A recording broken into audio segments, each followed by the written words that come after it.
Good morning, scholars. Welcome back to the Listen to Reading Center. If you are here listening to part 7 of Diary of a Wimpy Kid, that means that you have made it onto your character passport. So on your character passport, we are talking about characters, how they look, how they act, and we call those things personality and physical traits. So we're looking at personality traits of characters, which is how they act, and physical traits of characters, which is how they look. Now, I want you to keep those things in mind as you listen to reading today. When we left off, Greg and Raleigh had just went with Greg's mom to a haunted house at Crossland High School, and they were both so scared when someone jumped out with a chainsaw, and Greg's mom had to intervene and tell the man with the chainsaw, "That's not nice," to kind of save them. So, now we're on Saturday in Greg's journal. The Crossland haunted house really got me thinking. Those guys were charging $5 a pop, and the line stretched halfway around the school. I decided to make a haunted house of my own. Actually, I had to bring Raleigh in on the deal because Mom wouldn't let me convert our first floor into a full-out haunted mansion. I want to take this opportunity to remind you that you should only have this window up on your screen, and it should be full screen on your computer because you should be looking at the words as I read them aloud. I will point my mouse at the words as I read each of them to you. I knew Raleigh's dad wouldn't be crazy about the idea either, so we decided to build the haunted house in his basement and just not mention it to his parents. Me and Raleigh spent most of the day coming up with an awesome plan for our haunted house. Here was our final plan. And you see that here they have Hall of Screams, a lake of blood, and I can see a shark fin in it, a bottomless pit, maze of 1,000 skulls, a rat tunnel, a death slide, an acid lake, a hand hall, and a knife alley. That sounds a little bit intense for their basement, doesn't it? I don't mean to brag or anything, but what we came up with was way better than what Crossland High School haunted house. We realized we were going to need to get the word out that we were doing this thing. So we got some paper and made up a bunch of flyers. I'll admit it, maybe we stretched the truth a little in our advertisement, but we had to make sure people actually showed up. So there's their haunted house flyer. This is what they're hanging around to advertise for their haunted house and get people to come. It says haunted house with live sharks. So they stretched the truth a little. Last week we talked about the word hyperbole. I think that they're using a little bit. This is a bit of a hyperbole. And they've got his address, and they're charging 50 cents. And it starts at 3 p.m., and here's a picture of Greg that he drew being eaten by one of the sharks. By the time we finished putting up the flyers up around the neighborhood and got back to Raleigh's basement, it was already 2:30, and we hadn't even started putting the actual haunted house together yet. So we had to cut some corners from our original plan. When 3 o'clock rolled around, we looked outside to see if anyone had showed up. And sure enough, there were about 20 neighborhood kids waiting in the line outside Raleigh's basement. Now, I know our flyer said admission was 50 cents, but I could see that we had a chance to make a killing here. So, I told the kids that admission was $2 and the 50-cent thing was just a typo. The first kid had to cough up his $2 was Shane Sheila. He paid his money and we let him inside. And me and Raleigh took our positions in the Hall of Screams. The Hall of Screams was basically a bed with me and Raleigh on either side of it. And here they are going, "Rawr!" And the little boy Shane is going, "Squeal!" I guess maybe we made the Hall of Screams a little too scary, because halfway through, Shane curled up in a ball underneath the bed.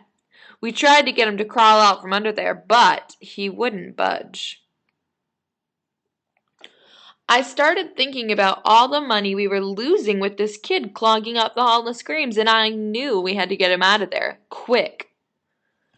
Eventually, Raleigh's dad came downstairs. At first, I was happy to see him because I thought he could help us drag Shane out from under the bed and get our haunted house cranking again. But Raleigh's dad wasn't really in a helpful mood. Here's a picture of them poking Shane to try and get him out. And look at the look on Raleigh's dad's face. He doesn't look very happy with them, does he? Raleigh's dad wanted to know what we were doing and why Shane Sheila was curled up under the bed. We told him that the basement was a haunted house and that Shane Sheila had actually paid for us to do this to him. But Raleigh's dad didn't believe us. I admit that if you looked around, it didn't really look like a haunted house.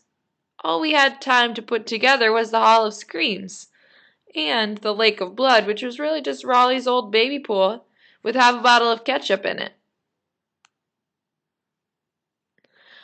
I tried to show Raleigh's dad our original plan to prove that we really were running a legitimate operation, but he still didn't seem convinced. And to make our long story short, that was the end of our haunted house. The good news is, since Raleigh's dad didn't believe us, he didn't make us refund Shane's money. So at least we cleared $2 today. Now we're at a new day in Greg's journal, so he'll be telling us about a different story. Sunday. Raleigh ended up getting grounded for that whole haunted house mess yesterday. He's not allowed to watch TV for a week, and he's not allowed to have me over at his house during that time. That last part really isn't fair because that's punishing me, and I didn't even do anything wrong. And now where am I supposed to play my video games?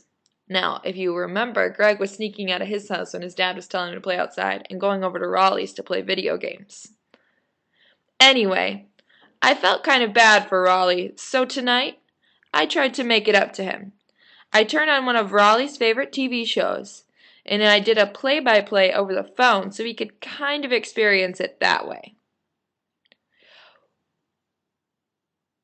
Wow, look at the size of that flamethrower!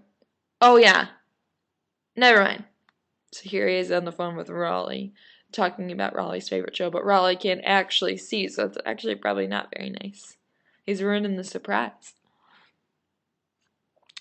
I did my best to keep up with all that was going on the screen, but to be honest with you, I'm not sure if Raleigh was getting the full effect. I bet this part is going to be funny. Whoop! I was right. So as you can see, here's Raleigh on the phone with him. And it looks like he's locked himself in the bathroom, kind of hiding so he doesn't get in trouble. And Greg's not really describing the show. He's just telling him that he's enjoying the show. He's not telling him what's happening. Tuesday. Well, Raleigh's grounding is finally over, and just in time for Halloween, too.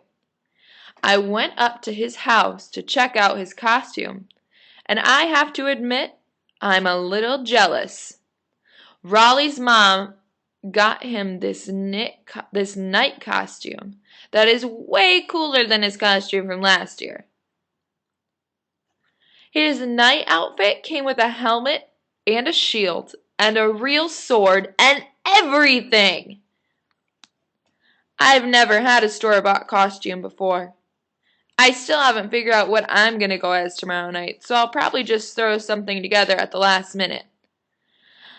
I figure maybe I'll bring back the toilet paper mummy again. But I think it's supposed to rain tomorrow. So that might not be the smartest choice.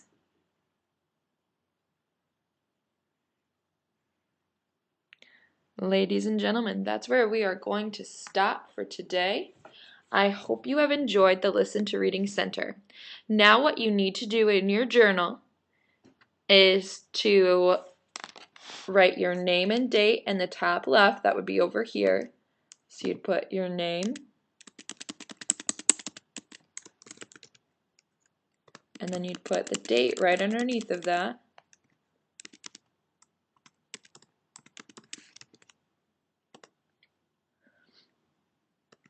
After you put your name and the date, you're going to put your learning target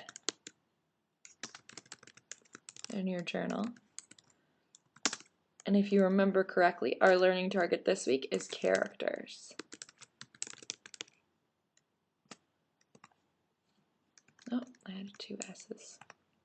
So, we're working on characters. But for this Listen to Reading Center, I want you to write a summary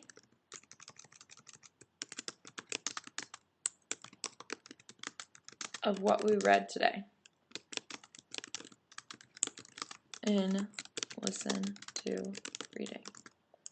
So remember that a summary has 5 parts. If you need help coming up with those 5 parts, go reference the anchor chart that we made together writing a summary of one of the chapters of Maniac McGee. Make sure your summary has answers to all 5 questions that we talked about. I'm going to be checking for those specific answers to questions, but in a paragraph form. So, get out your pencil and go ahead and get started. I hope you enjoyed the story today.